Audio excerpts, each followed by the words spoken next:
Good morning. Good morning. Good morning. Good morning. How are you? I'm very well, Kees. I'm very, very happy to see you, my dear old friend. And now our relationship is evolving from friendship to colleagues because I don't even know what to call you. Because in less than 3 weeks, you're going to be so annoyed because you're going to see me daily on the Paulus Potterstraat, the beautiful building that we see on the background of today's show. Welcome, Kees Noomen, the third CEO of Royal Costa Diamonds. Thank Welcome, you, Kees. Alon. Thank you very much. I'm not the third CEO of Royal Costa Diamonds. I'm Kees Noomen, the third. The third, yeah, Yeah, that's very impressive. And we know I met the fourth as well, indeed. Yeah. and that's why it's Royal Costa because you are royalty. Thank you very much. Appreciate that. Before we start with our standard seven aces questions, dear Case, we always have a tradition here. We start with a wrist check. Although you are diamantaire, you are also allowed to share your diamonds that you're wearing today if you want. Mm-hmm. So, what are you Well, wearing today, Case? you didn't tell me this. I'm lucky I didn't wear my Apple Watch, but my wrist check is GMT. I think that time they called Chew, an old one from about 25 years ago. And I don't wear it every day anymore, but I wear it quite a lot, and it's my favorite, absolutely my favorite all-time watch. Amazing. Yeah. So, we actually received a question from our ACE ambassadors that couldn't join during this live stream. So, people send in their questions. One of them actually asked us, does Costa sell watches? Because people think you only sell diamonds. And they think that when Ace is going to be a tenant in your beautiful three monumental buildings, that we're bringing the watches. But you guys actually sell watches, don't you? Absolutely, absolutely. Yeah, we started, I don't know how many years ago. I think it was roughly 95, 96, actually, when the Chinese market came up. At that time, before we only sold, or indeed, diamonds and jewelry. Diamonds jewelry. It's more or less half loose diamonds and half set jewelry. But at that time, when the Chinese start to travel, we also start to sell watches. And I remember in those days we started with Longines and with Omega, was one of our two big brands. And I think in a certain moment, because the Chinese, I think KLM started to fly from Beijing.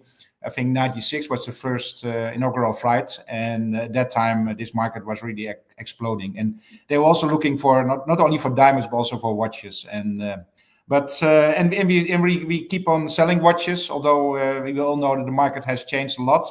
But of course, unfortunately, we had to say goodbye to the few big brands, but we come back to that later. I can imagine. Yeah, But yeah. We'll discuss that yeah, later. but we still sell Definitely. watches every day, and happy. It's I think of our total turnover is roughly 10%, so it's still substantial. But diamonds is in our name and in our heart, and still very important. Amazing. So for the wrist check today, I wore one of our collabs, full titanium recycled Cedric Bellon. So I went for the all gray version today. Um, but it's all about you, dear Case. So both I and our viewers are very curious to know, besides your Rolex GMT Master 1, your vintage one, what is your favorite watch or jewel and why? Ooh, that's a difficult one. Yeah, I'm afraid I have to say, go back to the watch here I'm wearing. I think my first expensive watch was a Breitling watch, which I got from Mr. Mai, the previous CEO of Royal Costa Diamonds, and let's say my master, who learned me basically Mhm. everything on this job. But I mean, when you start working in the industry, then of course you see, let's say, the hotcakes every day. You read about the hotcakes every day. And I had a friend, fortunately passed away in Madrid every year when I went for sales calls to Madrid. He was wearing this GMT Pepsi red and blue. And I loved that watch on his wrist. And it was a very old Pepsi from the 60s, I think. But I love that watch, and yeah, as soon as I could afford it, I bought my own Pepsi. At that time was not called Pepsi, I think. It came from on a later moment. And unfortunately, one day they broke into my house. It was roughly, I think, roughly 2000, my house in Amstelveen. And they stole this watch because I left it on the table, in the dinner table. They stole my bag and my watch and my wedding ring. And that was, of course, very unfortunate. But the first thing of course, was buying a new wedding ring. And secondly was to buy the watch. And I still have it, and I still wear it, not every day, but most of the days I wear this GMT Master 2, I think it's called, but now everybody knows it as a Pepsi, Rolex Pepsi. So that's my favorite one, and I don't wear it today, but I have a small diamond here in my, I don't know how you call it, in your suit here, a refer. Lapel. And that is the shape of a diamond. I also got from a colleague of mine, Karel Voordewind, and he gave it to me also when I just started in Costa. And at a certain moment, I wear it every day. Sometimes I'm afraid that they steal it, and it's a 1 carat diamond. It's not. It's a very strange. It's a shape of a diamond. So you look at the diamond, and unfortunately, I don't have it today. I should have known that, but so that's my other favorite. Those things I'm really attached to. Amazing. So one of the questions I always get is if I wear diamonds. I didn't spot any pinky ring with a nice 1 or 2 carat on your hands ever. No, I think you don't see so often anymore. Sometimes you see it in, I think, in Arab countries or in Asians. Sometimes they have it. I think these days, I mean, I'm not the youngest anymore, but I still consider myself as young, but I don't see any of my friends wearing a diamond ring. Sometimes you see a ring with a family seal. That's already a bit old-fashioned, I would say. I don't think you have one. I don't have one, and I mean, even my wedding ring, I wear it every day, but in the evening I put it next to my head at my night table, and in the morning I put it back on again. But no diamond ring for me. Only the one in my suit. One not every day, but once in a while, and that's about it. And men's jewels are basically watches, I think. Interesting. Yeah, I love diamonds. I don't have one visible, so I have in the inside of my wedding band, the 2 zeros of 2009 are diamonds. Mm-hmm. And for my cufflinks, when I go white or black tie, they have a little diamond on the inside as well. But I love diamonds as well. Yeah. So interesting. But do you see a trend coming up that men are wearing more diamonds? Do you guys sell more and more to men? No, not really. No? We have diamond rings in certain markets. I know the Thai market, Vietnamese sometimes, Indonesian sometimes. This kind of markets, they buy once in a while a diamond ring, but it's not very popular. I don't know the numbers, but we have it in stock for many years. I think we should have it. And but no, there's not a big question for it, as far as I know. So we sell a lot of tennis bracelets to men, black diamonds often. Yeah. We sometimes make, for the lovers of Pepsi watches, red and blue sapphires to make the bezel as a tennis bracelet. And you see men wearing a lot of pearl necklaces now because of all the Hollywood stars and the musicians. So that's very interesting to hear. We have our esteemed viewer, Rocky, sending a message on YouTube writing, "Good morning, gentlemen." Rocky, good morning. You are a record holder. He's been participating in the biggest quantity of the shows of the Ace List live shows. Good to see you. Second question for you, Kees. What did you want to be when you grew up? Oh my God. How much time do you have, Alon? We have 1 hour. Okay. Fun fact for our viewers. Yeah. Kees has 2 careers. Besides being a lifetime royal coaster, he's an esteemed politician. I call him unofficially the mayor of Amstelveen, which is adjacent to Amsterdam and a neighboring city, because you guys are a city today, right? Absolutely, yeah.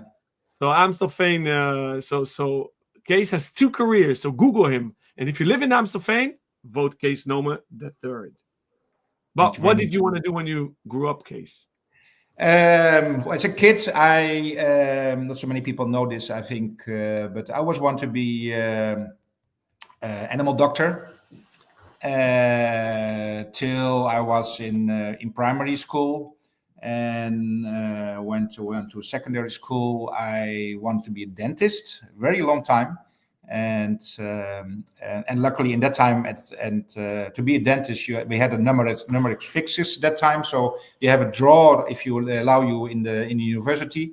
And although I didn't pass my first exam, I was a draw, so I got a draw, and also the second time when I graduated, I draw again, so I could study as a dentist.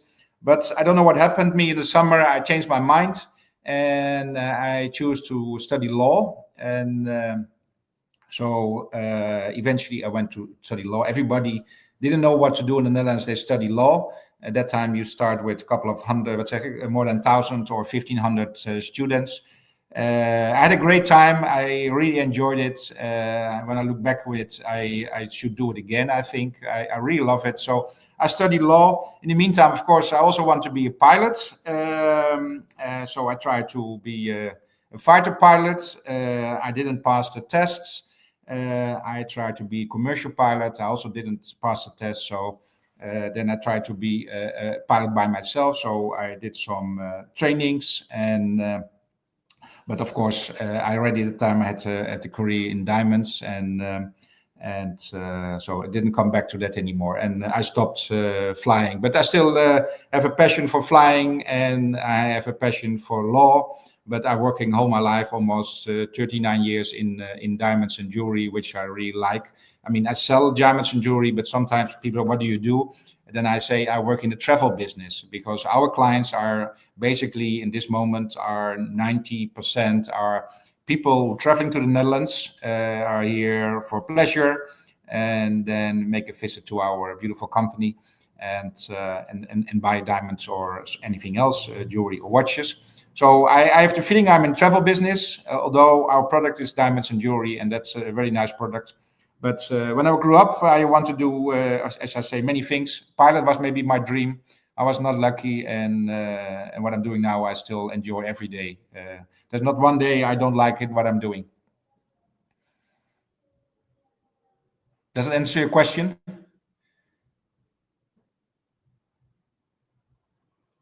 I don't hear you anymore, Alon. I don't know, it's me or...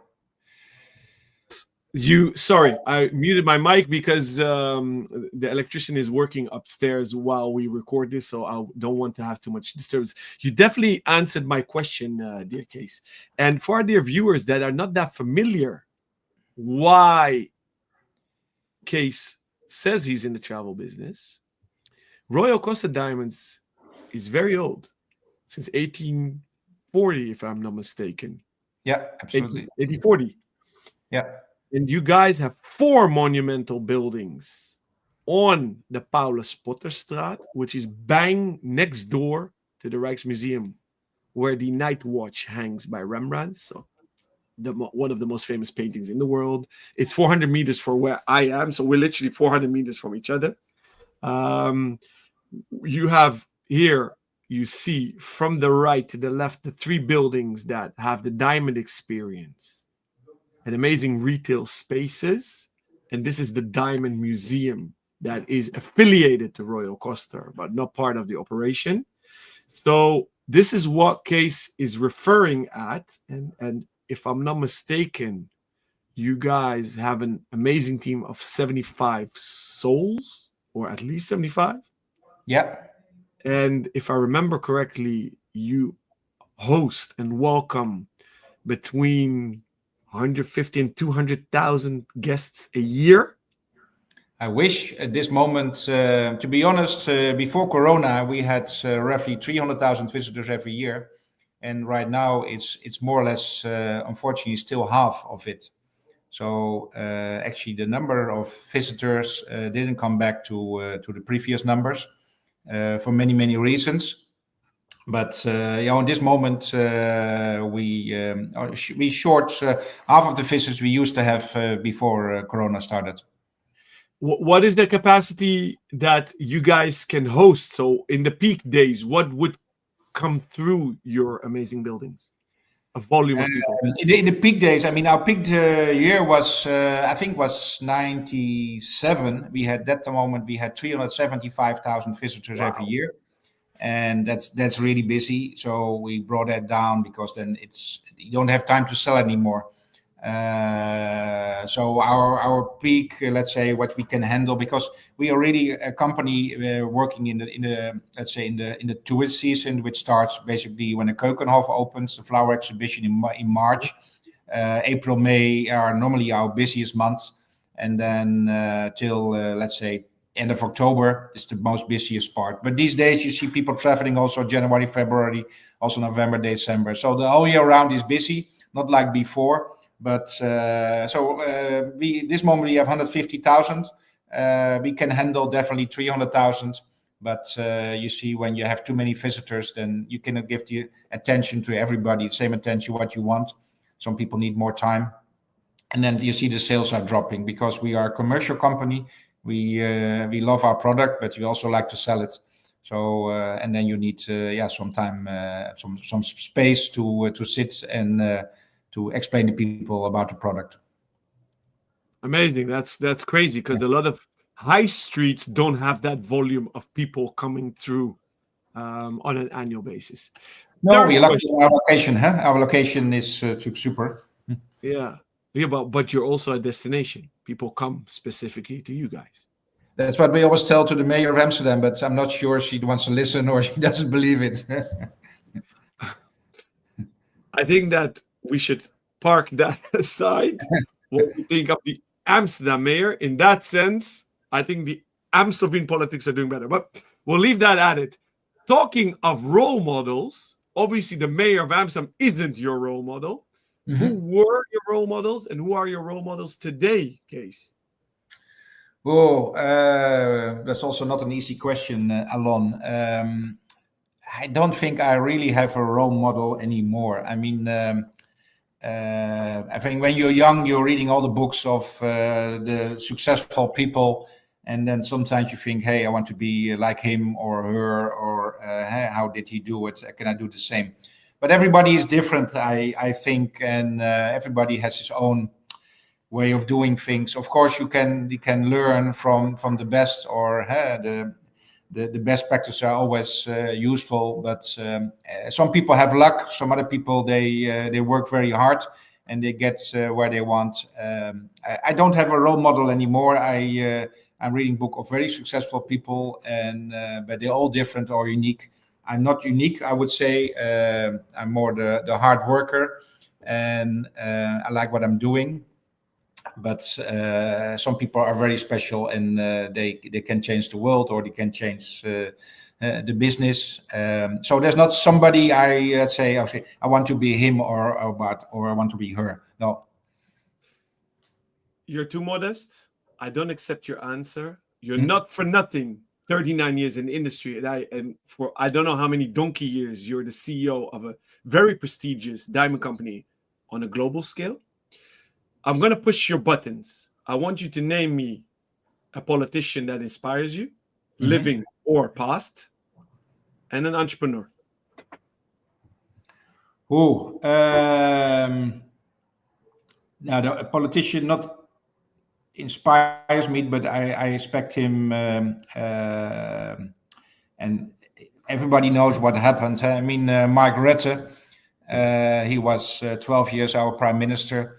Actually, I think the Netherlands always had basically very good prime minister. I would say Wim Kok was good, Balkenende was good.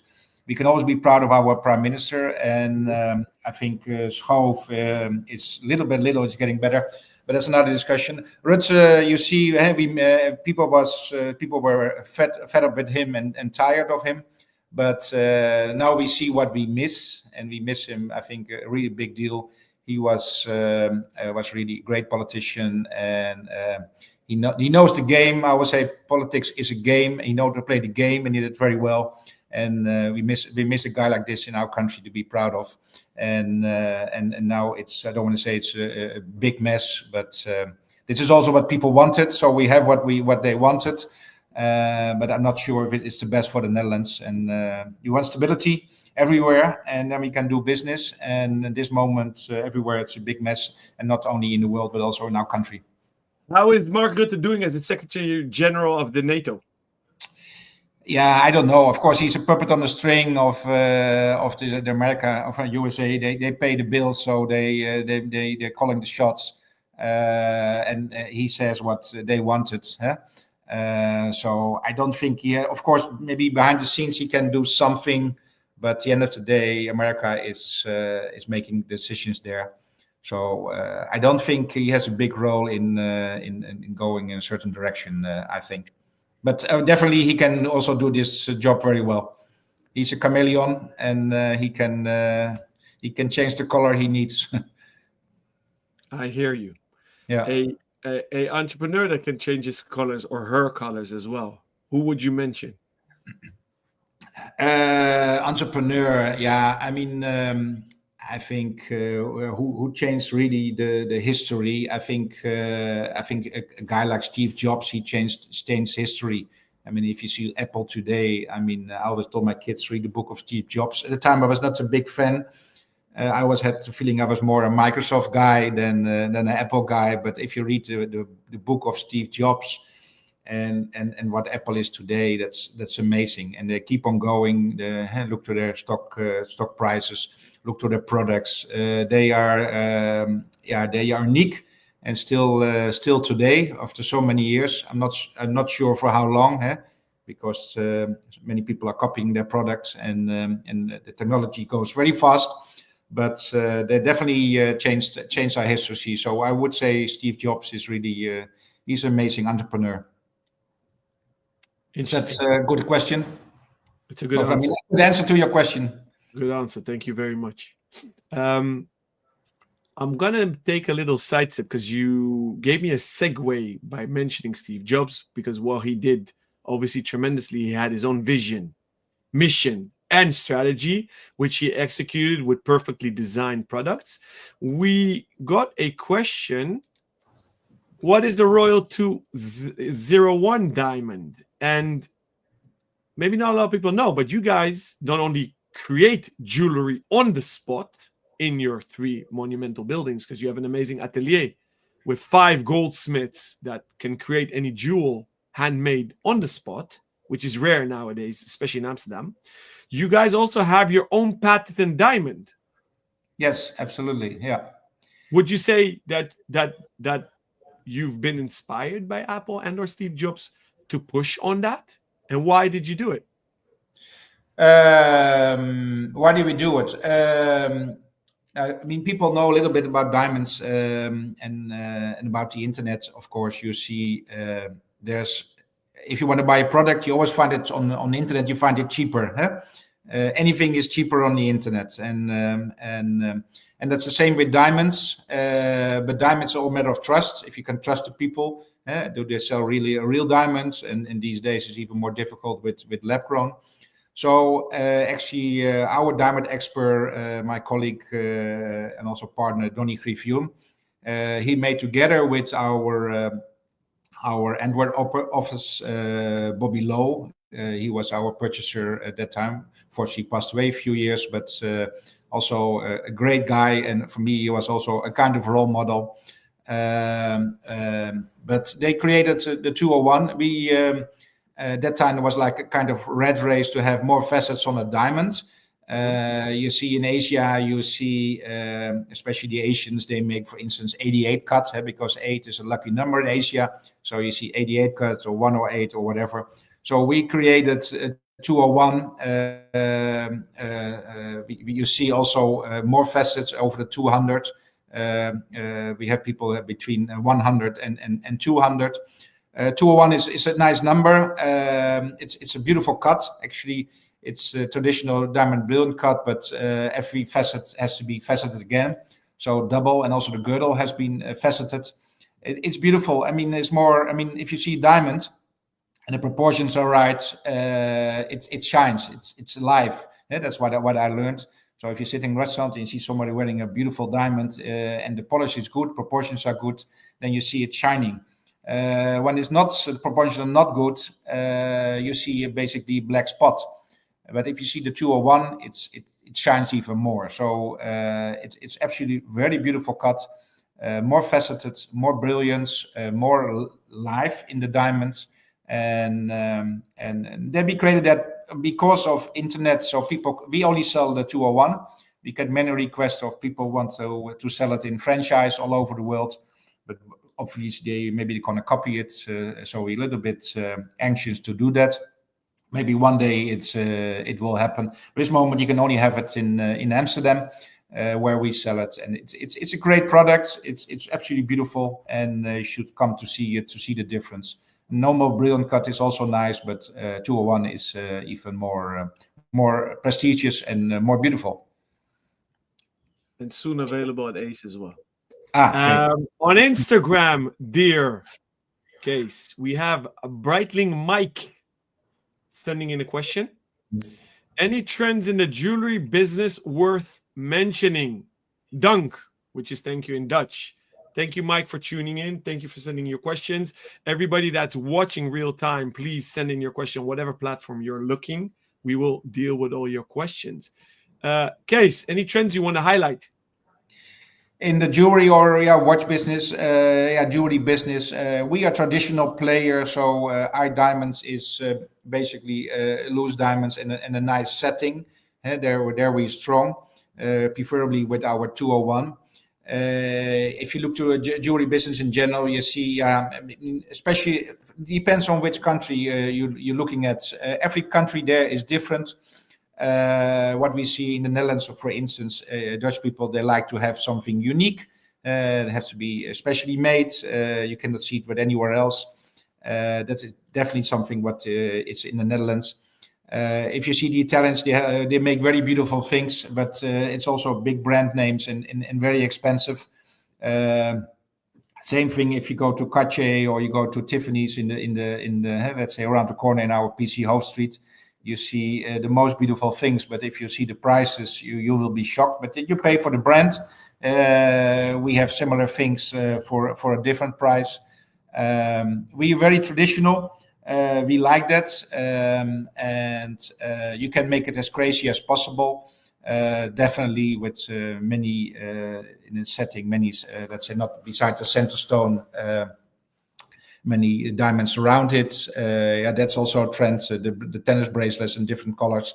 You see that more and more often. Tennis bracelets is definitely a hot cake. It's not cheap. It's expensive.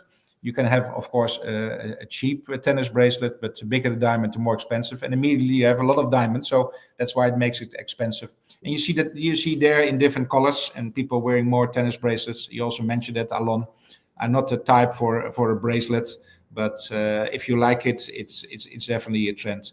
I don't see anything else in this moment, but maybe I'm not the best source to ask jewelry trends. You should ask my colleague Donny Griffioen. He knows exactly. You see, of course, the old days was all yellow gold, and then we went back to white gold. And then we went to rosé gold, and probably sooner or later we go back to yellow gold again. Every time you have do something different than you do before, to make the difference. And that's the same with watches. We see so many colors these days, and you cannot do the same, and you have to create your own new market. Well said. Thank you, Kees, and thank you, Mike, for sending in your question. Hope that answers this. He writes on Instagram, thumbs up. So he approves and he likes your comment. For everybody watching, please keep on coming with your questions and feedback. We have on YouTube, Linda Nunn, also sending thumbs up. Thank you for tuning in, dear Linda. I'm deviating a bit. We're going to question 4, Kees.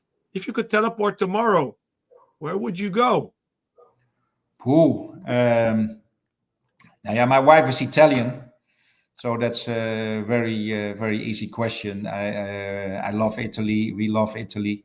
and it's always nice to go there. Fortunately, lately we have to work very hard after Corona, so didn't have so much time to go there. But I cannot wait to be there and sitting in the sun with my wife and enjoy the sun and the good food in Italy. So Italy is always our number one, but there are many nice places in the world. But Italy is in the heart of my wife and my kids, so that's quite important. And where do you go in Italy? We go to Liguria. That is, let's say, if you fly to Nice, and then more or less 1 hour to the left. If you look down, then between Genova and Nice, there. Beautiful, amazing. Thank you. Fifth question. What book are you currently reading? Or you can mention a book that recently made an impression on you, worth mentioning here. I have many books next to my bed, which I started and never finish, because normally you get a lot of. But the one I'm currently reading is not really a roman or something. It's called 100 Calls in the Netherlands, and that is I like cycling, and this is about. We don't have many mountains in the Netherlands, but we have some very small hills, and this is about 100 hills in the Netherlands.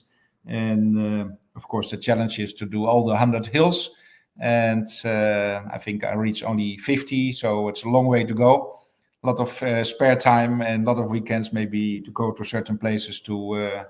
That's the one. Yeah, that's the one. Yeah. So it exists. Do you cycle a lot? Now, if I have the time, and especially in the when the weather is good in the winter, I do more or less indoors. But when the weather is good, I love to cycle and also see our beautiful country, because if you go over the Netherlands, you see so many nice places, which normally you never stop. And with cycling, you have the chance to see them, and it's really nice.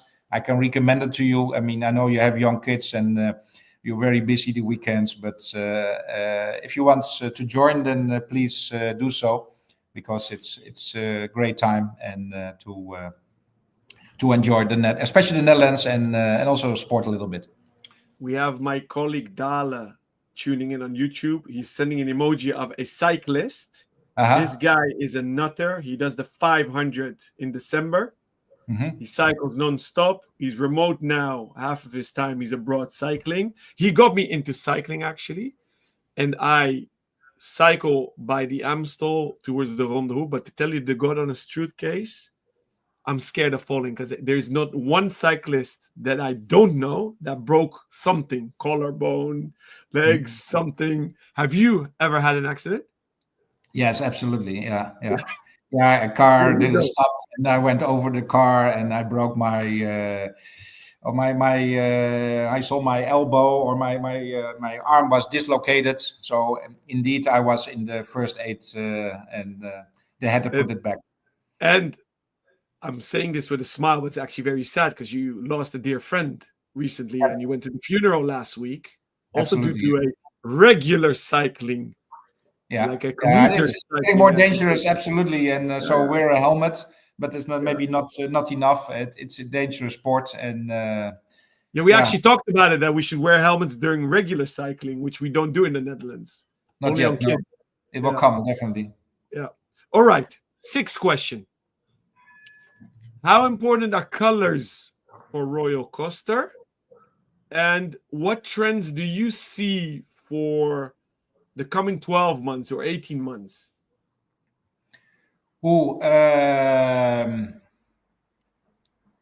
Colors. Yeah, if you talk about diamonds, then it should be as white as possible. There's no color. We have sometimes exceptional colors, like intense yellow, or so even pink diamonds we sell once in a while. But those are very very rare and very expensive, only for the very few people. In golds, as I just mentioned, I think the trend is people still like rosé gold, but depends, of course, what you have on your finger. Of course, you don't want to have all the colors of the rainbow. Although we also sell rainbow rings and rainbow bracelets. But yeah, sometimes the simpler, the better. White diamond with the, as you mentioned here, your perfect match. A beautiful diamond with a beautiful ring. That is of all times, and I think that's a perfect gift. And many Dutch people always say, "My wife doesn't like diamonds." I think all women, they like diamonds, and the color depends on what she has. Yellow gold, rosé gold, white gold doesn't make any difference. Look what she has and give that to her. And in watches you see many trends of different colors. You see the dials in. I think you see a lot of Tiffany color now in all the brands. They have this dial with this Tiffany color. It's beautiful, but I'm not sure in a couple of years if you wear it and they see it again, and then maybe you still want to wear it because it's very trendy, and I'm not sure if it stays there forever. So as I mentioned, I'm older and maybe more conservative. So go for the things that say in 20 years they're still very hot, and but fashion is especially maybe fashion jewelry, and you wear it a couple of years and you put it back in the safe, or you give it to your daughter, or give it to the next generation. That's always good. Thank you for that. Dale followed up. He writes on YouTube, cheers from Portugal. Went up the Alto de Foia yesterday, highest climb in the Algarve, 900 meters. That's nice. I wish I was there with him. I know you did. So maybe you guys should do a little Ace X. But we're gonna check it on Strava, huh? I mean, if it's not on Strava, it doesn't exist. Huh? You know that, huh? Watch out what you say, because he's very, very avid on Strava. Okay. Last one, Kees. Oh, sorry. The seventh question is, well, obviously you are in Amsterdam. You guys are royal in Amsterdam. But what do you love most about Amsterdam, Kees? Yeah, I think the vibe. I mean, I actually like cities, and when cities are busy, I like it. Gives energy. I can imagine when you live around the corner and you hear the noise every day. Today, it's maybe annoying, but then I say, don't live in the city. Go to the countryside. But I like big cities. I like to go to London, where there's a lot of energy. I like to Paris. Everybody, I mean, wants to go in his lifetime. Wants to New York. That is busy. Amsterdam is also busy, especially in the summer. But you cannot compare it to many other places which are less busy. So I like the energy in Amsterdam, and all different cultures. Everybody is basically happy. We have a very nice country, very nice organized. Things are, if you need it, it's here. And that's what I like about Amsterdam. So when I travel in the morning from Amstelveen, it's even better than Amsterdam, because nothing is, everything is organized there. And in Amsterdam, sometimes it's not organized. This morning when I drove in, you see everywhere the garbage on the garbage places, beds and couches, and maybe they pick it up today, or maybe they pick it up tomorrow. You never know in Amsterdam. It's sometimes it's worse than Napoli, but it's like that. You hate it or love it. You have to get used to it. Do you guys spot the little sneer from Amstelveen to Amsterdam? But guys, we always say Amstelveen is onder de rook van Amsterdam, so it's in the shadows of Amsterdam. You love the Benelux band, so you can cycle safely without a helmet. Yeah. But I always say it's the same area code 020. So you guys are part of Amsterdam. We're all brothers. But all kidding aside, thank you, Kees. Dale, of course, commented it's on Strava with a laughing emoji. Okay. So check him out. I'll connect you guys. On Instagram, we have another avid Ace fan, which has a funny handle called Tweezer Wielding Lunatic. He asks you, Kees, what's your personal favorite jewelry piece? And which pieces do you wear the most? So I guess he missed the first part because we dealt with it. But you spoke more about your watches. So you spoke about your brooch and your wedding band. Any cufflinks or anything else? I have cufflinks, yes. I wear them today with my initials, KN, Kees Noomen. It's also it's a story with it. I had another relation in London many years ago, 30 years ago. His name was Borg Elgard. He was the president of American Express and sending business to us. And he had his initials. He had it in gold, not exactly the same, but similar to the same like me. So I want to have the same. So they created this cufflinks in gold in my initials. And again, also that I wear that almost every day, and I still like that. And now with the gold price going so up so much, then maybe it was also a good investment at that time. So and for the rest, jewelry, I like to give my wife jewelry, and even upgrade it from time to time. I think with a woman, it's always nice to have nice earrings, studs with a nice, beautiful diamonds, and there you can start slow and give them some water and change them from time to time, from year to year, and make them bigger. I think diamond studs in the ear, I like it a lot, and I think it's always a great present for women. So maybe that's my favorite jewelry for women. You know, while I was listening to you, it's very interesting because you spoke about a Rolex that's Yeah. vintage, cufflinks that are very old, and that's people always ask me, why are you still in the business, Alon? It's so old fashioned. I said, yeah, but it's timeless because it always links to good stories, and they surpass and outlast me. They become antiques, and that's why I love the industry. Thank you for sharing. Thank you, tweezer wielding lunatic, for your questions. He writes, thanks and cheers from the big village of Eindhoven.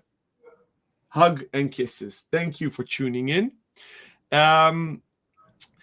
Kees, before we go to more questions from our viewers, give me a little rundown, please.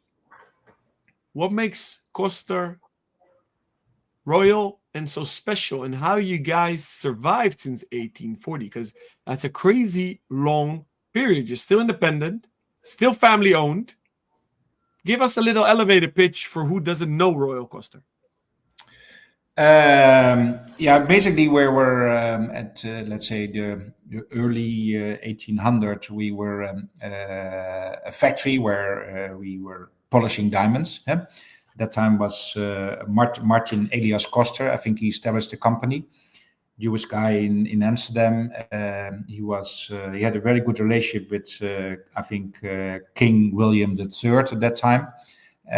He was honorary consul of the Netherlands in Paris, and Koster at that time was already a very famous name. You can see you showing the history there, and so we were a production company polishing diamonds. And in the early 60s, I think it was another company in Amsterdam who started to show diamonds to tourists, and Koster followed very shortly after it, showing diamonds to, especially that time, Americans. They were the first one to come. And so we had still production, but we also created showrooms, so-called showrooms, where you get a group of people in, and you show loose diamonds. And people also had the feeling, and it's still today, you buy from the source, not from the mine, but from the ones who polishing the diamonds. Amsterdam is known for 400 years as a diamond city.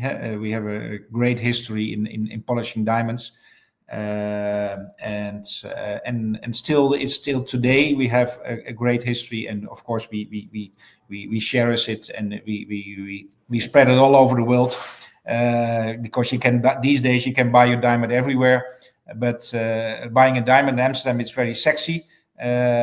Because the polish is great, the product is what you buy it. You get what you wanted, and And it's always nice to come home and say, listen, I bought my diamond in Amsterdam. Like if you buy your watch in Switzerland, or your leather in Italy, or a fashion bag in Paris. It's always nice to come home and say, listen, this one I bought in Florence, this one I bought in Amsterdam. So we are in the tourist industry since basically early 60s, and very successful that time. And we see every time you see new markets coming up. Pre-Corona, Asia was roughly 70% of our turnover came from Asia. After Corona, you see it came down quite a lot. So that's not good for our company. But we have new markets now coming up, and we're always looking for new markets. People like to travel. There's still coming more airplanes, more flights coming from all over the world. And so then people flying, then they're coming to Amsterdam, and they or they stay in a hotel, or they meet somebody, or see all billboards outside. When in Amsterdam, there's always a moment where you can see Amsterdam is a city of diamonds. Maybe it's a simple city map in which the porter or the concierge give to you, and you see our advertising. And if you have something to celebrate, or if you want to bring back something home for your wife, then a diamond is always a perfect gift. And that's why people still know to find us. And now you see our Dutch market. We didn't pay too much attention to Dutch markets, especially not before Corona. And at this moment, Dutch market's our best market. It's unbelievable. So, and even Alon, when you were joining our premises, we cannot stop of getting rich or being rich anymore, because we're expecting so many new people coming to finding our place. So we're looking really forward to that. And Dutch are difficult to sell diamonds because they don't have a great tradition. Of course, people can afford it. For them, it's easy. But other people, it's not really natural habit to buy something expensive. Other countries it is. In our country it is not. But market is growing, and we're happy with that, and we keep on going to be let's say less dependent from international travel when we have a second Corona or something else. That we have a market around the corner. So we're very happy we make that change, and we keep on changing, and we see it's working. That's the most important thing. Thank you. We will Long touch answer. No, it's good. You're a good politician. So we will touch upon the fact why we will work together. I wanted to briefly say thank you to Anna Rezaev for tuning in and sending some emojis with hand clappings and thumbs up that he or she likes this show. Thank you so much. You touched upon Amsterdam being the diamond city of the world. For those that are not familiar, very briefly, Kees, why is it Amsterdam? And you mentioned some very important highlights, and we saw them in the video, what roles Costa played in it, but maybe touch upon the Koh-i-Noor and etc. if you don't mind. Again, how much time do you have? But Amsterdam has a long tradition.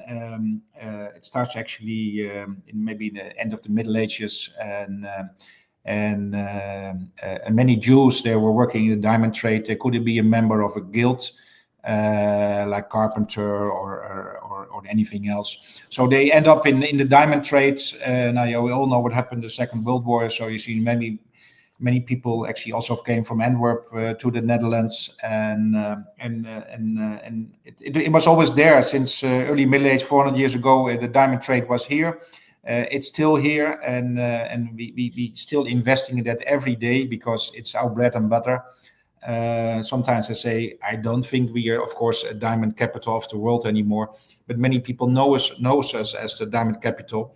So when they hear, they still have the feeling, okay, I should buy my diamond here and not anywhere else, because probably in Hong Kong you see it everywhere in every corner, and definitely maybe also cheaper, but you don't know what you get there, and that's important. The same in Belgium. If you go to Antwerp, many Dutch people go to Antwerp, but go there once and then you see the difference between Amsterdam and Antwerp.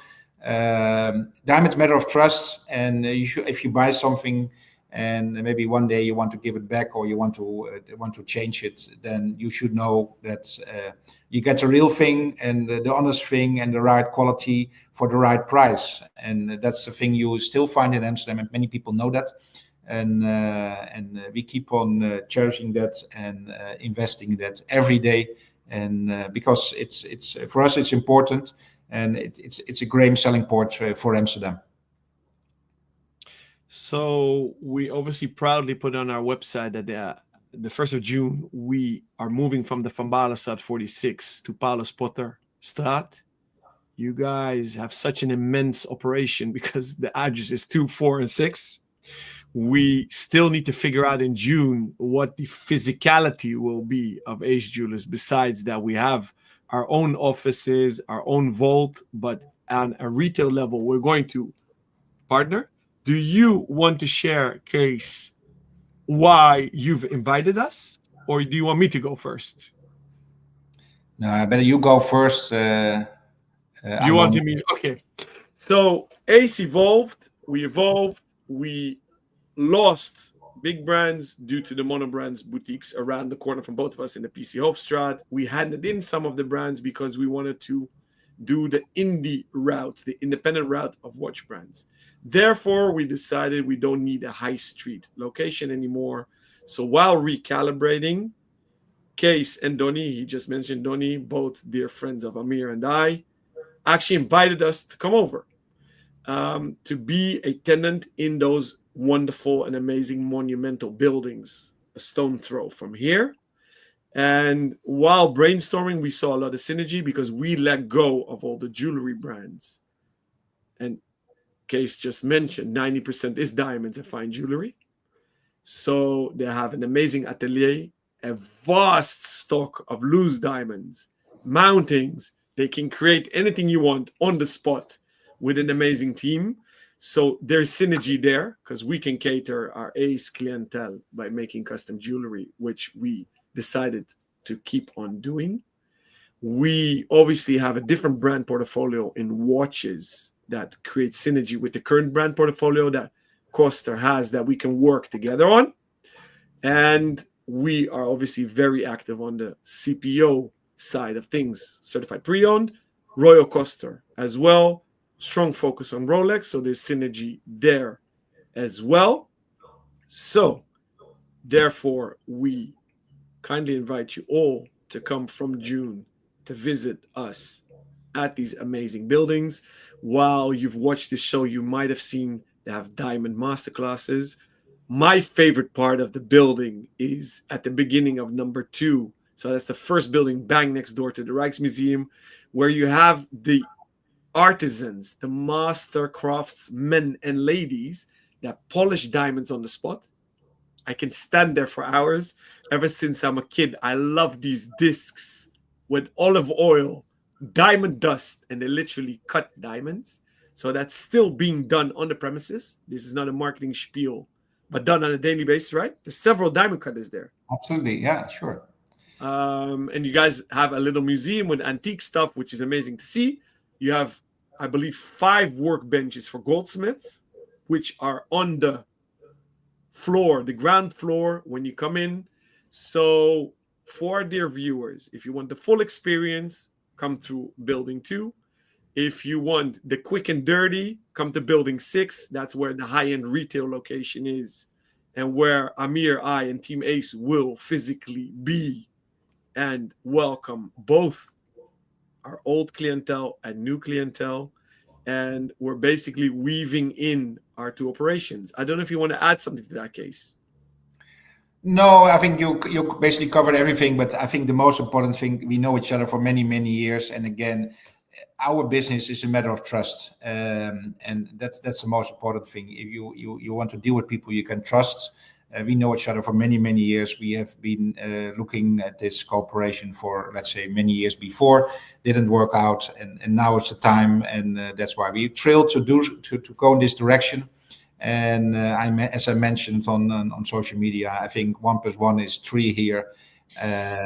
We cannot wait to start. It's good for both of us, and with our location and with the right people and the right product and immense stock. I think we can make the difference and make everybody happy and go in the next generation and next century, Alon. So we're really looking forward and cannot wait. Thank you. I pulled up this picture. So to make it more visual for our viewers, if you look from right to left, number 2, Paulus Potterstraat 2, is the right building. That is bang next door to the Rijksmuseum. The street behind this is the PC Hofstraat. And if you go to the left is where Ace and Dick is currently at. So the Ace offices are, and I still need to figure out because there's 1,700 square meters in these 3 buildings. So for me, it's still a maze. I need to discover it. Every time I go in there, I get lost. But you have the offices in, I believe, building 4. The high-end boutique is spread between 4 and 6. So the middle building and the left building. But my advice, retail is fun. It's an experience. If you need some retail therapy, I am not objective, but one of the best locations in Amsterdam is the Royal Coaster Experience. So when you come, it's open 7 days a week. Are you guys 360 days a week, a year open? I think so. Absolutely, every day. Yeah. 9 to 5. Now, let's say on Christmas Day, I think it's from 10 or 11 to 5. But and on New Year's Day is also maybe from 11 to 5. But basically, we open every day. So don't be worried for our local clientele. It's not a tourist trap. They welcome a lot of tourists, but you have separate entrances. So you can have the full experience. You can have the quick and dirty experience. You can weave in and out. And don't be worried. We'll still maintain the after-sales service you were used to, but we're stepping up. Because for watches, we still do the same. But for jewelry, we're quicker, better, and can offer more services. So definitely hit us up. Our contact details stay the same. Phone, email, WhatsApp. Only the location changes. It's 400 meters from here. So don't be shy to visit us. We don't have many minutes left because both you and I talk too much. We had Rocky that said welcome in the beginning send in a question. For you, Kees, what do you think of lab-grown diamonds? Does it have a future? And how does the company act on this trend? And this is the second question we got about lab-grown diamonds, by the way, Kees. Take it away. Yeah, and again, I can ask you how much time do you have now? Not much. It's an interesting question. It's something we're already breaking our brains for many years. To tell you the truth, we're selling lab-grown these days. We started early this year in January. We pushed it away, but you cannot stop it because it's there. But what you see when it just started a couple of years ago, you saw a small price difference between lab-grown and natural diamonds. But these days you see a tremendous gap between natural and lab-grown. Lab-grown is basically the prices are right now. I think it's even less than crystal. So it's very cheap. But you don't see the difference. You need a machine to see the difference. Our experts don't see the difference. So we start selling it since January. We sold, I don't want to say a lot, we sold a few. If for instance, if you take a 2 carat, best color, best clarity, round diamond, round brilliant cut, cost maybe $60,000-$70,000. Lab-grown is maybe $1,000-$1,500. So, but we, Donnie and I, we made a decision because some people told us, listen, it's the same with cars.